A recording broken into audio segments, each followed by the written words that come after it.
कोई पेशेंट आता है जिसको राइट साइड के नीचे के जबड़े का कैंसर होता है, तो हम उसको ऑपरेट करके वो कैंसर ग्रस्त हिस्से को निकालते हैं और उसी वक्त हमारे प्लास्टिक सर्जन पैर में 2 हड्डियाँ होती है, उसमें एक बारीक हड्डी होती है, इसको फिबुला बोलते हैं, उसको लेते हैं, उसको लाके यहाँ पे इम्प्लांट करते हैं, उसकी खून की नस को गर्दन की खून की नस से जोड़ते हैं ताकि पैर की हड्डी आपके जबड़े की हड्डी का काम करने लगती है, ताकि पेशेंट वैसे ही दिख सके जैसे पहले थे। नमस्कार, बहुत स्वागत है आप सभी का जी10 न्यूज़ पर। जैसा कि आपके सामने हम अलग अलग सर्जन, डॉक्टर्स और जैसा भी आपने लास्ट हमारे एपिसोड में देखा था कि आपके सामने आई थी एक थेरेपिस्ट जो कि बच्चों का बहुत अच्छे से टेक केयर कर रही थी। तो इसी दौरान आज हम आए हुए हैं धर्मशिला हॉस्पिटल है, यहाँ पे हम मौजूद हैं और हमारे बीच जो आज मौजूद है वो है कैंसर के जो पेशेंट्स होते हैं उनको जीवन दान देने वाले। तो हम बहुत स्वागत करेंगे डॉक्टर शुभम गर्ग का, जिन्होंने कैंसर पेशेंट्स को लड़ना सिखाया और नई जिंदगी दी। सर बहुत बहुत स्वागत है आपका। थैंक यू सपना जी। तो सबसे पहले सर, आपके बारे में बहुत सुना है कि आप हर टाइप के कैंसर पेशेंट्स की जो है इलाज करते हैं, उन्हें ज़िंदगी देते हैं और उन्हें मोटिवेट भी करते हैं कि अपनी लाइफ में आगे कैसे बढ़े। तो सबसे पहले आपका एक इंट्रोडक्शन चाहूँगी आपके थ्रू। मैं एक कैंसर सर्जन हूँ। मेरी पूरी पढ़ाई दिल्ली में हुई है और मेरी जो कैंसर की ट्रेनिंग है वो टाटा मेमोरियल हॉस्पिटल, जो ना सिर्फ देश का बट पूरे एशिया का सबसे बड़ा कैंसर हॉस्पिटल है। यहाँ पे हमारा एक 3 साल का कोर्स होता है जिसको हम MCH बोलते हैं, जो सर्जिकल इक्विवेलेंसी ऑफ PhD होता है। तो हमारा वो कोर्स में मैंने कंप्लीट किया था and for the now last almost 10 साल से मैं कैंसर ट्रीटमेंट का हिस्सा हूँ। यूजुअली हमारे पास जो पेशेंट्स आते हैं वो कैंसर से अलग अलग स्टेजेस में ग्रस्त होते हैं और मेरा काम एज अ सर्जन होता है कि मैं उनको सेफली उस कैंसर को शरीर से निकाल दूं और इस तरीके से निकालूं कि ना वो वापस आए और ना ही पेशेंट को निकलने के बाद कोई परेशानी हो। ये मेरा रोल है। तो जैसा कि सर आपने कहा कि कैंसर पेशेंट्स जो होते हैं उनको उनके अंदर जो भी जिस तरीके की बीमारी है, अलग अलग स्टेजेस होते हैं जिनसे वो डर जाते हैं कि हम कैसे बाहर निकले। लेकिन सर मैंने सुना है कि कैंसर लाइलाज बीमारी है, इसका कोई इलाज ही नहीं है। आपने गलत नहीं सुना है, कैंसर लाइलाज होता है, परंतु ये इस पे डिपेंड करता है कि हम उसको किस स्टेज में पकड़ पाते हैं और हम किस तरीके का कैंसर होता है। कैंसर एक बहुत बड़ा शब्द है। ऐसा नहीं है कि हर कैंसर एक तरीके का होता है, और अगर एक तरीके का कैंसर होता भी है तो हर इंसान में अलग अलग तरीके का कैंसर होता है। जैसे मैं आपको बोलूं कि मुझे दर्द होता है, पर जो मेरा दर्द है और आपका दर्द अलग अलग हो सकता है। मेरे पेन सहने की क्षमता ज़्यादा हो एज़ कम्पेयर टू आपके। तो इसी तरीके से कैंसर भी अलग अलग होता है। फॉर एग्ज़ाम्पल, अगर ब्रेस्ट का यानी स्तन का कैंसर स्टेज 1 में पकड़ा जाता है तो वो पूरा इलाज हो जाता है, वापस आने के चांसेस कम होते हैं, खर्चा कम होता है, तकलीफ़ कम होता है, पेशेंट को साइड इफ़ेक्ट्स कम होते हैं। परंतु जब यही बीमारी उसी पेशेंट में बढ़ के स्टेज 4 हो जाती है, यानी एक ऑर्गन से दूसरे ऑर्गन में फैल जाती है, उनके ब्रेन में चली जाए, उनकी हड्डियों में चली जाए, तब ये लाइलाज हो जाती है। तो इसमें कोई शक नहीं है कि कैंसर लाइलाज बन जाता है, परंतु उसको बनाने में भी हमारा ही हाथ होता है जब हम उसको जल्दी नहीं पकड़ते या उसका हम सही इलाज नहीं कराते। मतलब कि यही है कि बीमारी अगर पता चल जाए टाइम पे तो बीमारी का इलाज है, अदरवाइज फिर वो तो लाइलाज हर एक बीमारी हो सकती है।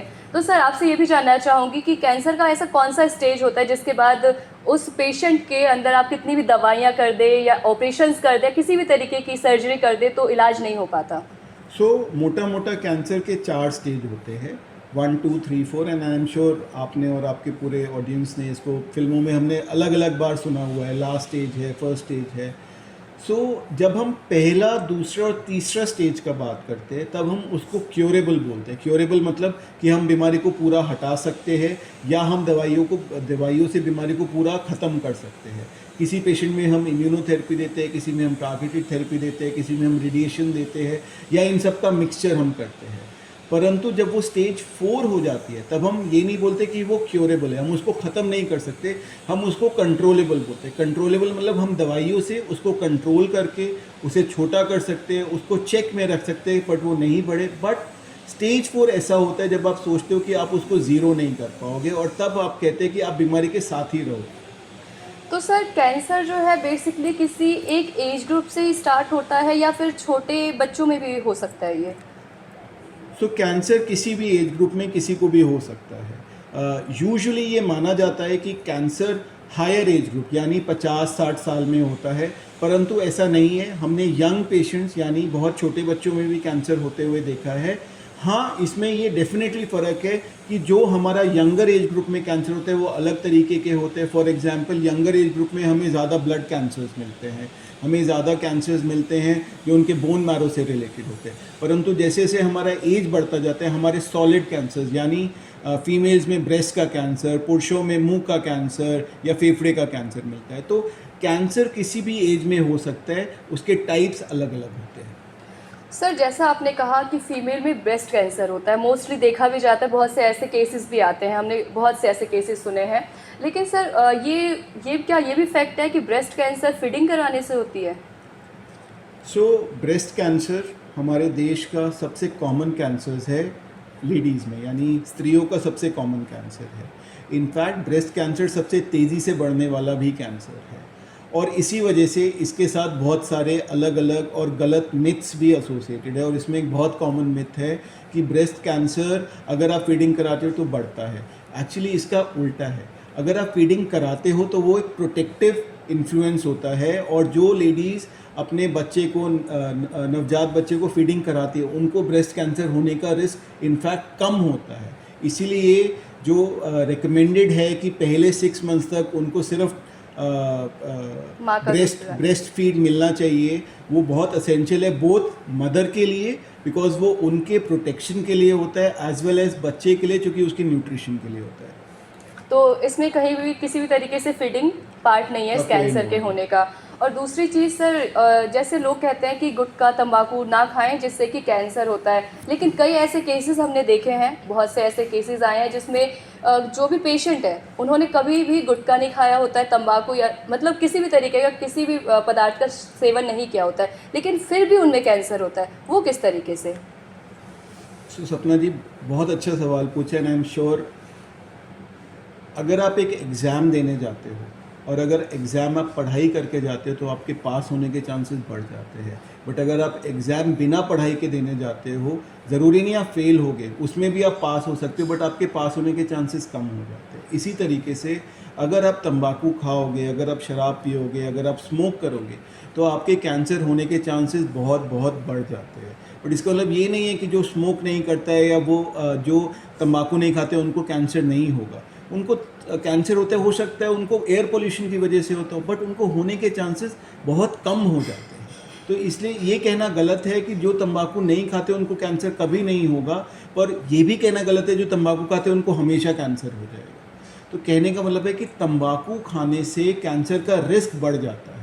अगर आप तंबाकू नहीं खाओगे तो आप उस रिस्क को कम कर लोगे और आपको चांसेस कम होंगे कैंसर होने के। तो मतलब किसी तरीके से भी ये कहा नहीं जाए, जैसा कि आपने बहुत अच्छा एग्जाम्पल दिया एग्ज़ाम का और पास होने का, तो इसमें कोई भी पार्ट नहीं है तंबाकू या फिर गुटखा खाने का। कैंसर हो सकता है एयर पॉल्यूशन या फिर अदर किसी भी चीज़ से। कैंसर बहुत सारी वजह से हो सकता है और उसमें एक बहुत कॉमन वजह है तंबाकू खाना, और ये एक अवॉइडेबल वजह है। आप शौक के लिए खाते हो, आप मजबूरी के लिए नहीं खाते। तो अगर आप इस शौक को या इस मजबूरी को नहीं लोगे तो आपको ज़्यादा फ़ायदा होगा। सर, सवाल और भी बहुत सारे हैं, मैं आपसे 1 to 1 पूछना चाहूँगी। कैंसर जैसा आपने बताया कि अलग अलग वजह होती है, ज़रूरी नहीं है कि तंबाकू या गुटखे का सेवन करने से ही होता है। सर, बस कैंसर के लिए ये सुना है क्योंकि पैकेजिंग होती हैं उसमें तंबाकू और गुटखे में ही लिखा रहता है ज़्यादातर, सिगरेट में, तो क्या शराब पीने से भी कैंसर हो सकता है? अति किसी भी चीज़ की बुरी होती है, ठीक है, ये एक बहुत पुरानी कहावत है, किसी भी चीज़ की अति बुरी होती है। स्मॉल क्वांटिटी में यानी जब आप कम मात्रा में लेते हो तो इनफैक्ट अल्कोहल यानी शराब को बेनिफिशियल माना गया है। इनफैक्ट बहुत सारे हार्ट के डॉक्टर्स, आपने सुना होगा, वो कहते हैं कि आपको रेड वाइन पीना चाहिए, आपके हार्ट के लिए अच्छा होता है। परंतु कोई भी चीज़ जब ज़रूरत से ज़्यादा की जाए, एक्सेस में करी जाए, वो आपके लिए हार्मफुल होती है। फॉर एग्जांपल, जब आप ज़रूरत से ज़्यादा अल्कोहल लेते हो, शराब पीते हो, तो आपके वो लिवर पे असर करती है। जब आप बहुत ज़्यादा अल्कोहल लेते हो, वो आपके मुंह को, चूँकि अल्कोहल अपने आप में एक तरीके का केमिकल है, वो आपके मुंह को असर करती है, वो आपके खाने के नल की यानी ईसोफेगस को असर करते हैं, वो आपके स्टमक को असर करते हैं और इवेंचुअली जब वो सारा मेटाबोलाइज होता है वो सब लिवर को जाके असर करते हैं। Okay. तो किसी भी तरीके में किसी भी चीज़ का अति बहुत ख़राब है। अगर आप स्मॉल क्वांटिटी में अल्कोहल ले, अगर आप सीमा के अंदर, दायरे के अंदर अल्कोहल ले, तो वो शायद बेनिफिट भी करेगी, बट किसी भी चीज़ का एक्सेस ख़राब होता है और अल्कोहल भी सेम चीज़ है। तो सर आपके पास जो कैंसर पेशेंट्स आते हैं, स्टार्टिंग स्टेज क्या होती है उनकी, और आपकी जो आप सर्विस प्रोवाइड करते हैं या जिस तरीके से भी आप उनका इलाज करते हैं वो किस तरीके का प्रोसेस होता है? सो देखिए, जब भी हमारे पास पेशेंट आता है, यूजली हमारा पहला स्टेप होता है कि हम असर्टन करें कि वो किस तरीके का कैंसर है। उस तरीके का मतलब होता है कि हम उनका एक बायोप्सी लेते हैं, यानी एक टुकड़ा निकालते हैं बीमारी का और उसको हम चेक करते हैं, माइक्रोस्कोप में देखते हैं कि वो पहली चीज़ कैंसर है या नहीं, या और वो किस तरीके का कैंसर है।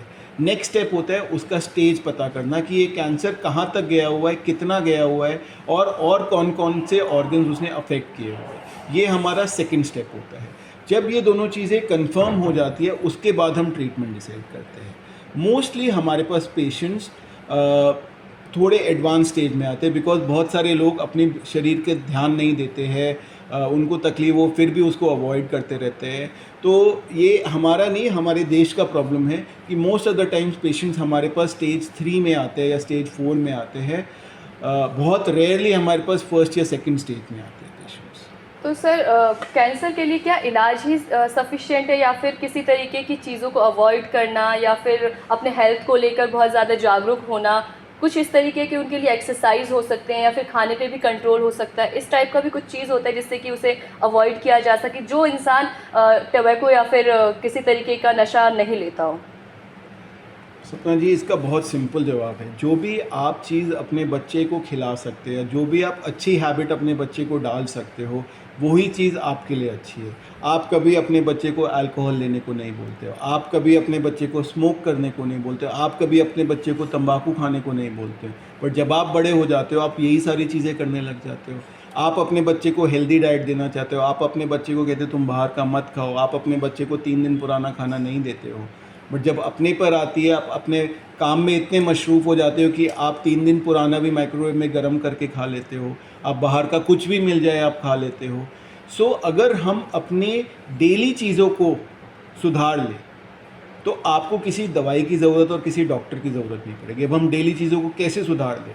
हमें एक बैलेंस डाइट चाहिए। What is balance diet? Balance diet जिसमें अलग अलग कलर का खाना हो। व्हेन आई से कलर, हरी सब्जी होनी चाहिए, ठीक है, सैलेड होना चाहिए, दही होना चाहिए, प्रोटीन होना चाहिए, ठीक है। आपको प्रोसेस फूड को अवॉइड करना है। प्रोसेस फूड क्या होता है? जो भी खाना एक थैली में आता है, ओके। फ्रोज़न आता है, रेडीमेड आता है, ठीक है। आपको जो भी चीज़ एक बैग में मिलता है, चिप्स होते हैं, ठीक है, ब्रेड होती है, आपको ये सारी चीज़ें अवॉइड करनी चाहिए। होल व्हीट जो हम बोलते हैं, यानी घर में बना हुआ खाना, कुक्ड, फ्रेशली कुक्ड फूड, ठीक है, या फिर बहुत पुराना खाना जो नहीं हो, ये अगर हम खाते हैं, ये हमारी सेहत के लिए, हर चीज़ के लिए अच्छा होता है। ये सिर्फ कैंसर को नहीं, आपके डायबिटीज़, आपके हाइपरटेंशन, सब चीज़ के लिए अच्छा होता है। सेकंड, नियमित एक्सरसाइज, ठीक है। ओबेसिटी यानी मोटापा अपने आप में breast cancer, colon cancer, stomach cancer का बहुत कॉमन कॉज है। तो अगर आप अपना डाइट को कंट्रोल करेंगे, अगर आप अपना डेली रूटीन में एक्सरसाइज को करेंगे, तो आप अपने आप इन बीमारियों से बच जाओगे। और अगेन सिर्फ कैंसर नहीं, आप डायबिटीज़, हाइपरटेंशन, हार्ट की बीमारियों से बचोगे। अब मेरे को लोग पूछते तो हमें क्या जिम ज्वाइन करना होता है? आपको जिम ज्वाइन करने की ज़रूरत नहीं है। आपके घर में लिफ्ट है, अगर आप लिफ्ट की बजाय 2 मंजिल चढ़ना शुरू कर देंगे, अगर आप ब्लिंकिट या ज़ोमैटो की जगह खाना खुद लेने चले जाएंगे, बाज़ार चले जाएंगे, आपकी एक्सरसाइज हो जाएगी। आपको स्पेशली एक्सरसाइज करने के लिए कुछ करने की ज़रूरत नहीं है। अगर आप डेली रूटीन करने लग जाओ, it is good enough. Now patients पूछते हैं कि कितनी एक्सरसाइज करें? अगर आप नियमित रूप से दिन में 30 मिनट इतनी एक्सरसाइज करें कि आपका हार्ट रेट 1.5 गुना या दुगना हो जाए। हमारा रेस्टिंग हार्ट रेट 70, 80, 90 होता है। अगर आप कोई भी ऐसी एक्टिविटी कर ले जिसमें आपका हार्ट रेट 120, 130 हो जाए आधे घंटे के लिए, ये वॉक हो सकता है, जॉग हो सकता है, ये सीढ़ियाँ ऊपर नीचे चढ़ना हो सकता है, it is more than enough. इससे ज़्यादा आपको ज़रूरत नहीं होती। इसके बाद आपकी आदतें मतलब तंबाकू का सेवन नहीं करना, पान का सेवन नहीं करना, अल्कोहल नहीं लेना, ये अगर आपकी हैबिट सुधर जाएंगी, आपको किसी और डॉक्टर की ज़रूरत ही नहीं पड़ेगी। मतलब मोस्टली खुद के अंदर जो बैड हैबिट्स हैं उन्हें अवॉइड करना है, जैसे हम बिल्कुल। लोगों को एडवाइस देते हैं वो चीज़ें हमें खुद पे भी लाई करनी चाहिए। दूसरी चीज़ सर देखी जाती है कि लोगों को मुंह में कैंसर हो जाता है, नाक में भी हो जाता है कई बार, और गले में भी देखा गया है कैंसर। इंटरनली किन किन पार्ट्स में कैंसर हो सकता है? आप जो भी पार्ट सोच सकते हो अपने शरीर का, वहाँ कैंसर हो सकता है। वो आपकी चमड़ी से शुरू हो सकता है, वो आपका ब्रेन का हो सकता है, वो नाक का हो सकता है, मुंह का हो सकता है, चेहरे का हो सकता है, गले का हो सकता है, थायराइड का हो सकता है, आपके ब्रेस्ट का हो सकता है, फेफड़े का हो सकता है, स्टमक का हो सकता है, लिवर का हो सकता है, गॉल ब्लैडर हो सकता है, आंत का कैंसर हो सकता है, आपकी किडनी का कैंसर हो सकता है। मतलब पूरी बॉडी में कहीं किसी पे भी। बेसी कैंसर किसी एक हिस्से का नहीं होता, कैंसर एक शरीर के एक सेल का होता है, और हमारा शरीर सेल से बना हुआ है। अलग अलग तरीके का अलग अलग कैंसर होता है। इसलिए जब मरीज़ कहते हैं कि हमारे फलाने का वो कैंसर का इलाज नहीं झेल पाए थे या उनको कीमोथेरेपी नहीं सूट करी थी, हम हमेशा ये बोलते हैं कि आपका और उनका कैंसर सेम नहीं है। उनको अलग तरीके का हुआ होगा, आपका अलग तरीके का हुआ होगा। या वो बोलते कि हम सर्जरी नहीं कराएंगे, हमारे या तो सर्जरी नहीं हुआ था, उनको हो सकता है उनको किसी और तरीके का कैंसर हुआ हो। सो हर कैंसर एक जैसा नहीं होता। भाई आपका न्यूज़ चैनल है, हम न्यूज़ चैनल पे बात कर रहे हैं, बट आपका न्यूज़ चैनल दूसरे न्यूज़ चैनल से अलग है। Both are different. वो तो डिफरेंट। तो ऐसे कैंसर अलग अलग होते हैं और उनका अलग अलग ट्रीटमेंट होता है। ओके, तो मतलब आपके पूरे बॉडी पार्ट में कहीं भी हो कहीं सकती पे है भी। बीमारी, चाहे वो अंगूठे का पैर का अंगूठा ही क्यों ना हो और क्यों सर के नहीं? बाल क्यों ना हो, बिल्कुल, कहीं भी बिल्कुल, आपको बिल्कुल। कैंसर हो सकता है। और सर सेकेंडरी थिंग कि जो कैंसर है वो जैसे कि बताया आपने कि पूरे बॉडी में कहीं भी हो सकता है। सबसे जो टिपिकल केस आपके पास अब तक आया आपने, क्योंकि हर एक कैंसर पेशेंट का इलाज किया है, और जैसा अभी आपसे जब हमने बात की थी, जब आपसे मिले थे, तो आपने कहा कि आपके हॉस्पिटल में एक मोटिवेटर कैंप भी रखा जाता है, जो कि कैंसर पेशेंट्स जो होते हैं उसे मोटिवेट करने के लिए। और जो मोटिवेशन जो कैंप है उसमें बेसिकली डॉक्टर्स नहीं होते, पेशेंट्स होते हैं Yes. जो कि इलाज करवा के स्वस्थ हो चुके हैं पूरी तरीके से। तो सर कौन सा लास्ट स्टेज आपके पास आया था जो बहुत टिपिकल और बहुत ही ज़्यादा कह सकते हैं कि उलझा हुआ केस था, और उसे ठीक करने में आपने कितना आपको टाइम लगा और किस तरीके की सर्विसेज दी आपने? सो यूजली जो हमारे पास हेड एंड नेक कैंसर यानी मुंह नाक कान गले के कैंसर सबसे कॉमनली आते हैं, और इनमें सबसे बड़ा कॉम्प्लिकेशन ये होता है कि अगर आप आपके चेहरे का एक हिस्सा निकाल दो, चाहे वो ज़बान हो चाहे वो जबड़ा हो, तो आप कैसे इंश्योर करोगे कि पेशेंट खाना खा सके, बोल सके, सटक सके और दिखने में फिर भी ठीक दिखता रहे। सो यूजली अब जो हम लेटेस्ट चीज़ या जो हम बेस्ट पेशेंट के लिए कर पाते हैं, वो हम कैंसर के सर्जरी के साथ ही प्लास्टिक सर्जरी कर पाते हैं, जिसमें हम सपोज़ हमारे पास कोई पेशेंट आता है जिसको राइट साइड के नीचे के जबड़े का कैंसर होता है, तो हम उसको ऑपरेट करके वो कैंसर ग्रस्त हिस्से को निकालते हैं, और उसी वक्त हमारे प्लास्टिक सर्जन पैर में 2 हड्डियाँ होती है, उसमें एक बारीक हड्डी होती है, इसको फिबुला बोलते हैं, उसको लेते हैं, उसको लाके यहाँ पे इम्प्लांट करते हैं, उसकी खून की नस को गर्दन की खून की नस से जोड़ते हैं, ताकि पैर की हड्डी आपके जबड़े की हड्डी का काम करने लगती है, ताकि पेशेंट वैसे ही दिख सके जैसे पहले थे, पेशेंट वैसे ही चबा सके जैसे वो पहला था, और पेशेंट वैसे ही बोल सके। सो ये बहुत कॉमन सर्जरी है, हफ्ते में हमारे एटलीस्ट 2 बार होती है, बट ये एक सर्जरी जिसके करने के बाद आपको अच्छा लगता है, बिकॉज पेशेंट वापस अपनी फैमिली में जा सकता है, पेशेंट वापस अपना काम शुरू करता है, पेशेंट अच्छे से स्वॉलो कर पाता है, और पेशेंट जब आपके पास आता है तो आपको अच्छा लगता है कि आपने उसके साथ कुछ अच्छा किया। तो बेसिकली आपने ये बताया है कि अगर कैंसर होता है तो सुना है हमने कि हाँ ऑपरेशन करके वो पार्ट निकाला जाता है, और उन्हें थोड़ा अजीब ना लगे, किसी मतलब उनका जो दिनचर्या है, डेली लाइफ है, उसमें कोई प्रॉब्लम ना हो, इसको लेकर के प्लास्टिक सर्जरी भी उस टाइम की जाती है। डॉक्टर्स के पास बहुत सारे टर्म्स होते हैं, बहुत सारी चीज़ें होती है, जैसा कि सर ने बताया पैर की हड्डी निकाल के गले में लगाना, ये हम सोच भी नहीं सकते हैं, और सर करते हैं। तो सर ये सबसे अच्छी चीज़ है आपके लिए, क्या पेशेंट्स के लिए खास करके, कि हाँ उन्हें नई ज़िंदगी मिल जाती है और एक खूबसूरती के साथ। तो सर साथ ही आपसे, क्योंकि समय बहुत कम है और बहुत सारी बातें आपसे करनी है, सबसे पहले आपसे ये भी एक चीज़ जानना चाहूँगी कि जो कैंसर पेशेंट्स हैं उन्हें आप अपनी सर्विस कितने टाइम से दे रहे हैं? सो मैम, 2015 में मैंने टाटा मेमोरियल में अपना लास्ट डिग्री ख़त्म किया था। सो अब ऑलमोस्ट 10 साल हो गए हैं जिसमें हम कैंसर रोगियों के साथ काम कर रहे हैं। ऑलमोस्ट 2000 से ज़्यादा अब तक सर्जरी कर चुके हैं एंड आई एम श्योर कि मैं मतलब मेरे पास नंबर नहीं होगा बट 10,000 से ज़्यादा पेशेंट देख चुके हैं। बट क्योंकि हर पेशेंट की सर्जरी नहीं होती, कुछ एडवांस Okay. स्टेजेस में आती है तो इसलिए सर्जरी उतनी नहीं होगी। बट पिछले 10 सालों में हमने यही सीखा है कि जो मरीज़ अपने शरीर की आवाज़ सुनता है, देखिए आपका शरीर आपको कह रहा होता है मेरे को दर्द हो रहा है, मेरे को गांठ हो रही है।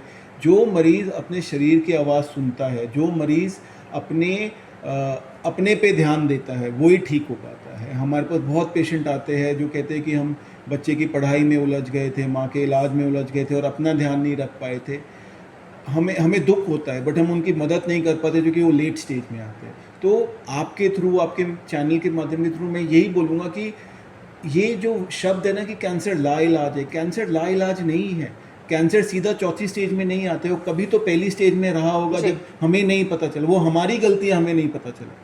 कभी तो वो रहा होगा जब वो 2 सेंटीमीटर, आप मेरे पास अगर आओगे जब वो 12 सेंटीमीटर का, 15 सेंटीमीटर, मैं आपकी कैसे मदद करूँगा? यही मैं कहना चाहता हूँ कि कैंसर को हम लाइलाज बना देते हैं, कैंसर लाइलाज होता नहीं है।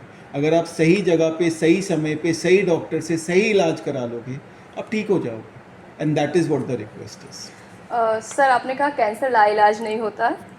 मुझे पता है आपके पास थोड़ा समय का अभाव है, लेकिन मैं आपसे सवाल लेती चली जा रही हूँ कंटिन्यूसली। जैसे फीवर होता है लोगों को, तो सर में दर्द होता है, बॉडी हीट करने लगती है और गले में भी काफ़ी टाइम प्रॉब्लम आ जाती है। तो सर कैंसर का कोई ऐसा है जो पता चले, सिम्टम हो कोई सा जो उन्हें पता चले, आभास हो कि उन्हें इस तरीके की कोई बीमारी है? कोई भी चीज़ जो हमारे साथ एबनॉर्मल होती है और बहुत समय तक रहे, फॉर एग्ज़ाम्पल आपने बोला बुखार है या सर दर्द हो रहा है, बट अगर ये बुखार लगातार 2-3 हफ्ता रहे, ओके। अब कम है, धीरे धीरे बढ़ता जा रहा है, या सर दर्द है जो ठीक ही नहीं हो रहा है, बिना वजह हो रहा है, वो अपने आप में कैंसर का लक्षण हो सकता है।